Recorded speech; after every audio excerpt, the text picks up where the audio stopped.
Try calculating the trajectory of a rocket, or even just doing large-scale multiplication using only Roman numerals. It quickly turns into a tangled mess of characters that are nearly impossible to manipulate. For most of human history, mathematics was strictly tied to the physical world. If you could touch it, you could count it, like tallying livestock or measuring crop yields. This approach allowed ancient engineers to build massive monuments and manage empires. They used math as a tool for physical measurement. But this reliance on tangible objects created a limit. Because math was used to describe existing things, early systems lacked the vocabulary to calculate what wasn't there. The central problem was the lack of a functional value for the absence of something. If you subtract 5 from 5, early systems had no number to name the result. Early mathematicians used this counting board's empty column as a placeholder, a gap between tokens, not a working value. Without a way to manipulate that void, complex geometry broke down, hitting a dead end at the null value. This meant that while you could count stones to build a pyramid, you couldn't calculate the changing rates or abstract patterns required for more advanced scientific models. Moving past this barrier required the specific philosophical and mathematical environment of ancient India.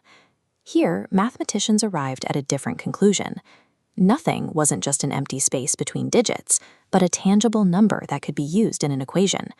They utilized the Sanskrit concept of shunya, a term for the void that provided a definitive name and mathematical weight to the absence of value. Other cultures were still using blank spaces or punctuation to separate columns, essentially ignoring the void rather than measuring it. This scale shows how zero functions as an anchor point. By treating it as an active number, you can position positive and negative values around it, allowing you to add, subtract, and multiply using zero. Assigning zero a numerical identity turned math into a language of abstract logic. It was no longer restricted to describing physical objects. This enabled a positional system. Placing a 0 at the end of a digit scales it by 10. This notation handles massive calculations, scaling numbers indefinitely. The same logic works in reverse, dividing the space between 0 and 1 into precise decimal fractions. This zero-based decimal system provided the structural notation needed for the complex calculations that would later define physics and astronomy. This system traveled from India to Islamic scholars in the Middle East, who refined the methods. From there, it moved across the Mediterranean, spreading through European trade networks. These new digits eventually replaced the Roman numerals that had dominated Europe for centuries.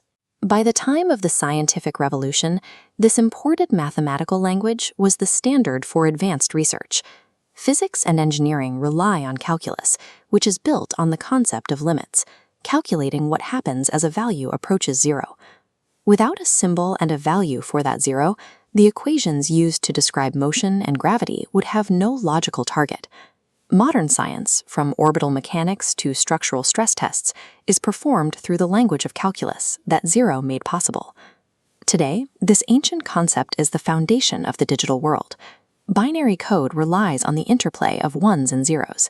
Every piece of software and every digital network is a direct application of that original choice to turn the void into a number. Spaceflight, global communications, and our understanding of subatomic particles all share the same numerical denominator.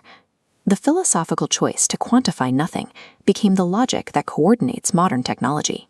Ancient India's leap to define the void remains a quiet, essential presence in almost every calculation we perform today.